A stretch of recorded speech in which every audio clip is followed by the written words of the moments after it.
You have an opening statement from coach, and then take questions after. So raise your hands, please. Okay, gotta give Ford a lot of credit. Thought their game plan was good.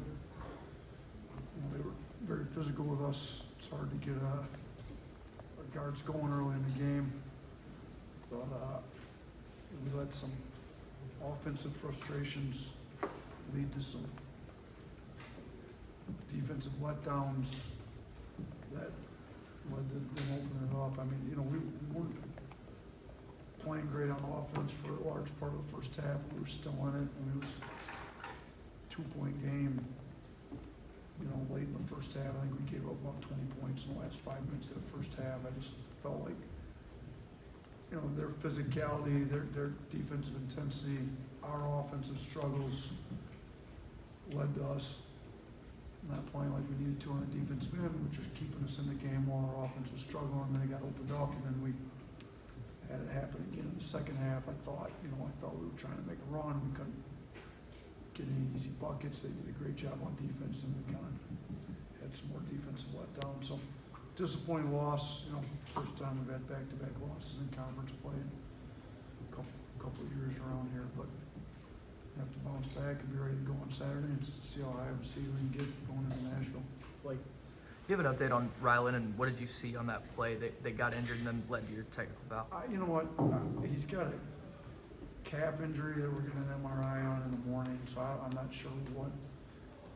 It's a really strange something. I thought he got hit, knocked down. I don't know. They thought it was a loose ball that both guys were going for. So. And then Latrell, we saw him in the first half, didn't see him much in the second half. Was that injury related or just game plan? You know what? He's coming back. He made a good step in the right direction. We're getting him some game reps, just trying to get him back in game shape so he can play more and more moving forward. They doubled you up on the free throw line. Was that the physicality you're talking about, or is that part of going on the road in the SEC? I might have to look at that. I thought there were some questionable ones. We were intentionally fouling late, so that helped some of it. But they had significant advantage well before we started fouling. Yeah, I thought, we drive the ball, and I thought they had some very physical play on the perimeter that they got away with.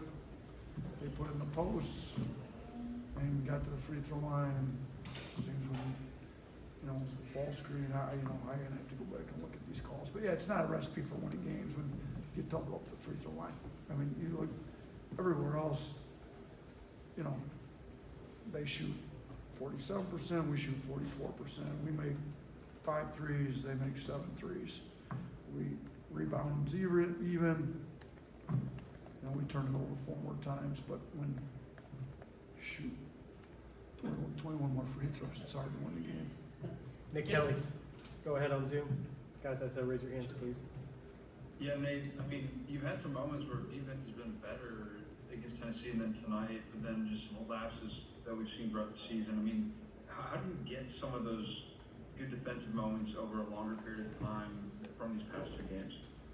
You know what? It's one of those deals where our guys have to understand that there's a defensive mindset that has to be there every play, no matter what happens on offense. And really, to be honest with you, no matter what happens on defense, you can play great defense. They throw in a tough shot, you get a tough call, goes against you. You can't let that frustrate you. You can play great defense for 4 or 5 minutes. Offense isn't going well. You have a couple turnovers. You miss some open shots. Like that can't frustrate you if you're really a defensive-minded team. And right now, we got too many guys get frustrated and then have too many letdowns. Blake. Where does this team stand just from a fatigue standpoint, coming off of a tough 4 or 5 game stretch? Where does the team stand, and how do you kind of rebound from that as you approach tournament play? It looked like we were tired tonight, to be honest with you, so we've got to do a better job. We're off tomorrow. We need to get rested, get in with the trainer, get a bunch of treatment, make sure we're not going too hard Thursday, Friday, get their bodies, minds fresh, ready to play Saturday, and then get ready to try to make a run in Nashville. Any thoughts about the atmosphere tonight, and did the crowd noise play to maybe some of the turnovers in the first half, or how you guys executed? Or? Look, the atmosphere is great. I think it's great that, hope that every SEC game has a great atmosphere like this. You know, we've had really good atmospheres at home for us. You know, Todd's got this program rolling again pretty well. They're coming out. When we pulled up, we saw the students wrapped all the way around the building. It's great. It's what makes college basketball great.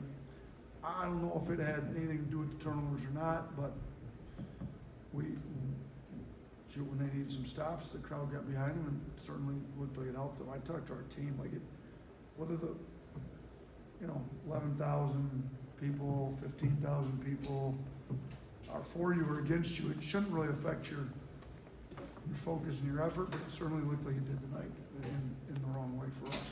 Tony on Zoom. Yeah, you had that shooting slump from three, and it kind of looked like you guys got away from shooting threes. Was that something that they were doing more, or was that maybe a lack of confidence just because they weren't going in? What would you see from that? And they did a good job running us off the line, being super physical, not, really even letting us get open, like when they able to hand check like they were.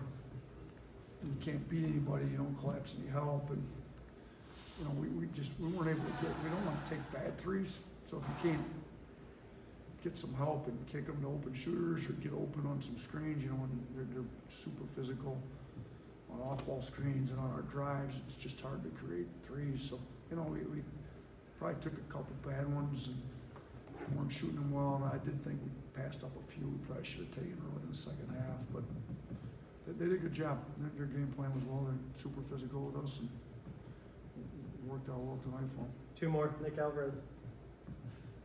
Yeah, you kind of touched on the fouls already, but with Grant fouling out again, is there a coaching point there for him, or is it just kind of trying to navigate, what the refs called that night?